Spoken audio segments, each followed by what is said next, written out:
Yes ma'am. ಯಾ ನೀವೇನ್ ಮಾಡ್ತಿದ್ದೀರಾ? ಯಾವ ಊರಿಂದ? ನಾನ್ ಯು ಬೆಸ್ಟ್ ಆರ್ ಎಜುಕೇಶನ್ ಆಗಿದ್ದು.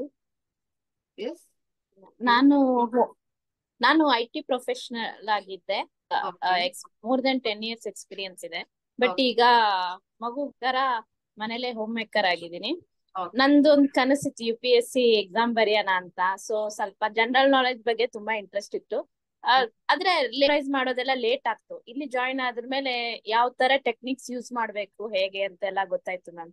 ಸೊ ಓಕೆ ನನಗೆ ಅದೊಂದು ಖುಷಿ ಆಯ್ತು.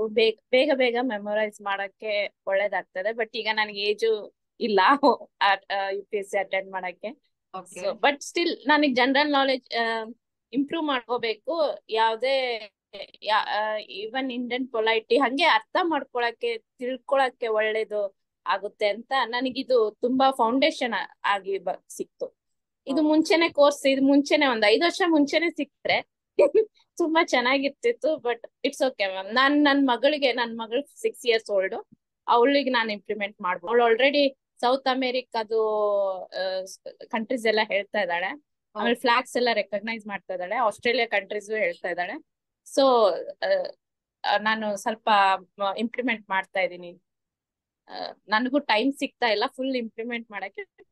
So how is your still I confidence am level, doing it. Sneha ಅವರೇ? So next Sneha confidence level increase ಆಗಿದೆ ಮ್ಯಾಮ್ ನಂಗೆ ಮುಂಚೆಕ್ಕಿಂತಲೂ.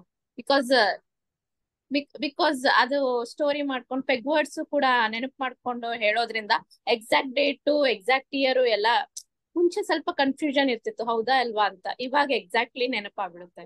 ಸೊ ನಾನು ಅಮೆಂಡ್ಮೆಂಟ್ಸ್ ಇವತ್ ಮಾಡ್ದೆ. ಮುಂಚೆ ಮರ್ತ್ ಹೋಗ್ಬಿಡೋದು, ತುಂಬಾ ರಿವೈಸ್ ಮಾಡ್ಬೇಕಾಗ್ ಬರ್ತಿತ್ತು. ಈಗ ಹಂಗಿಲ್ಲ, 1 time 2 time ರಿವಿಷನ್ಗೆ ಗೊತ್ತಾಗ್ಬಿಡುತ್ತೆ exactly. Okay, thank you so much Sneha ಅವರೇ.